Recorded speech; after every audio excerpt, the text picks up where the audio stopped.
தேவன் வெளிப்புற தோற்றத்தை பார்க்கக்கூடியவர் அல்ல. தேவன் எதை பார்த்து ஒரு மனுஷனை தனக்குரியவன் பிரியமானவன் என்று சொல்லுகிறார் என்றால், முகத்தை பார்த்து அல்ல, அல்லது நல்ல சரீர கட்டுகளை பார்த்து அல்ல, அந்த மனுஷனுடைய இருதயத்தை பார்த்து. 1 சாமுவேல் 16:7 வாசிங்கள். கர்த்தர் சாமுவேலை நோக்கி, நீ இவனுடைய முகத்தையும் இவனுடைய சரீர வளர்ச்சியையும் பார்க்க வேண்டாம். பாருங்கள், இங்கே சவுல் ராஜா தள்ளப்பட்டு போகிறார்.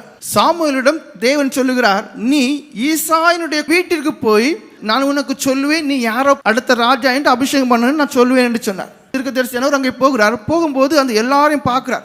எல்லாரும் நல்ல கட்டான உடம்போட ஒரு ராஜாவா இருக்க, ஒரு யுத்த வீரனா இருக்கக்கூடிய எல்லா திறமைகளும் இருக்கு. இந்த எலியாபை பார்த்த உடனே சாமுவேலுக்கு தோணுது, இவனா இருப்பானோன்னு சொல்லி அவர் மனசுக்குள்ள தீர்மானம் பண்ணுகிறார், அவனை அபிஷேகம் பண்ணுவோமா என்று. எனக்கு முந்தின வசனம் வாசிங்க. அவர்கள் வந்தபோது அவன் எலியாபை பார்த்தவுடனே, பாருங்கள், அவன் எலியாபை பார்த்தவுடன் கர்த்தரால் அபிஷேகம் பண்ணப்படுவான் இவன் தான் ஆக்கும் என்றார். அந்த தீர்க்கதரிசி தன் மனசுல தீர்மானம் பண்றாரு. அடுத்த வசனம் வாசிங்க. கர்த்தர் சாமுவேலை நோக்கி, உடனே ஸ்டாப் பண்றாரு. சர்வ வல்லமையுள்ள தேவன் சாமுவேலை பார்த்து, நீ அவசரப்பட்டுறாத, கொஞ்சம் நில்லு. நான் யார் தெரியுமா? நான் சரீர வளர்ச்சியை பார்க்கக்கூடிய தேவன் கிடையாது, நல்ல அழகான முகத்தை பார்க்கக்கூடிய தேவன் கிடையாது. கர்த்தர் சாமுவேலை நோக்கி, நீ இவனுடைய முகத்தையும் இவனுடைய சரீர வளர்ச்சியையும் பார்க்க வேண்டாம், நான் இவனை புறக்கணித்தேன், மனுஷன் பார்க்கிறபடி நான் பாரேன். பாருங்கள், நான் இவனை புறக்கணித்தேன். அநேகர் எதுக்கு ஸ்பெண்ட் பண்றாங்க டைம் எல்லாம்? நல்ல மேக்கப். ஆனா தேவனுடைய பார்வையில் நீங்க புறக்கணிக்கப்பட்டவங்க. நான் இவனை புறக்கணித்தேன், மனுஷன் பார்க்கிறபடி நான் பாரேன். மனுஷன் பார்க்கிறபடி நான் பாரேன். மனுஷன் முகத்தை பார்ப்பான், கர்த்தரோ இருதயத்தை பார்க்கிறார் என்றா. யார் உங்களை பரலோக ராஜ்யம் கொண்டு போய் சேர்க்கிறது?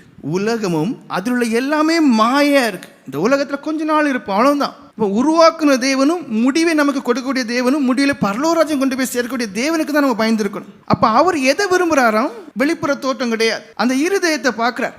அதான் சொல்றார், உன் இருதயம் சுத்தமா இருக்குமே ஆனால், உன் இருதயம் என்னை சார்ந்து இருக்குமே ஆனால், உன்னுடைய இருதயம் தேவ சித்தத்தை செய்யுமே ஆனால் நான் பரலோக ராஜ்யம் கொண்டு போய் சேர்ப்பேன். இல்ல மாய்மாலமான ஒரு அனுபவத்தோடு இருப்பமே ஆனால் மேல போக முடியாது. இவர்களை நான் புறக்கணித்தேன், நான் இருதயத்தை பார்க்கிறவர் என்று சொன்னார். அந்த வீட்டிலேயே ஒதுக்கப்பட்ட மனுஷன் தான். அதனால நான் கேட்கும்போது, உனக்கு இவ்வளவு பிள்ளைங்களா இருக்கு? ஆமான்ட்டார். பிறகு சொல்றார், இல்ல ஒருத்தன் உண்டு, அவன் மேய்ஞ்சிட்டு கிடக்கான், வீட்லயே அவன் ஒரு கிட்டவே என்னல. ஆனா தேவன் அவனை, அந்த தாவீதை, மக்கள் மத்தியிலே குடும்பத்தார் மத்தியிலே அற்பமா எண்ணப்பட்ட தாவீதை உயர்வாக எண்ணினார். அப்போஸ்தலர் புஸ்தகம் 13:22 வசனம் வாசிங்க. பின்பு அவர் அவனை தள்ளி தாவீதை அவர்களுக்கு ராஜாவாக ஏற்படுத்தி, ஈசாயின் குமாரனாகிய தாவீதை என் இருதயத்துக்கு ஏற்றவனாக கண்டேன், எனக்கு சித்தமானவைகள் எல்லாம் அவன் செய்வான் என்று அவனை குறித்து சாட்சியும் கொடுத்தார். பாருங்கள், இங்க ஆடு மேய்க்கக்கூடிய ஒரு மனுஷனை பார்த்து தேவன் முன்கூட்டியே முடிவு பண்றார்.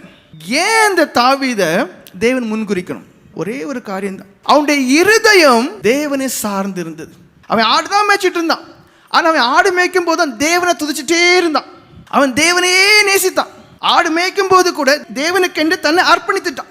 அவனுக்குள்ள தேவனுக்கென்று வாழணும்னு ஒரு வைராக்கியம் இருந்துச்சு. அதனாலதான் அந்த தேவன் பார்த்தார், நீ ஆடுதானே மேய்ச்சிட்டு இருக்கா, ஆனா உன் இருதயம் என்ன சார்ந்து இருக்க, நீ இருக்கக்கூடிய இடம் இது கிடையாதுன்னு சொல்லி ஒரேடியா உயர்த்திட்டார்.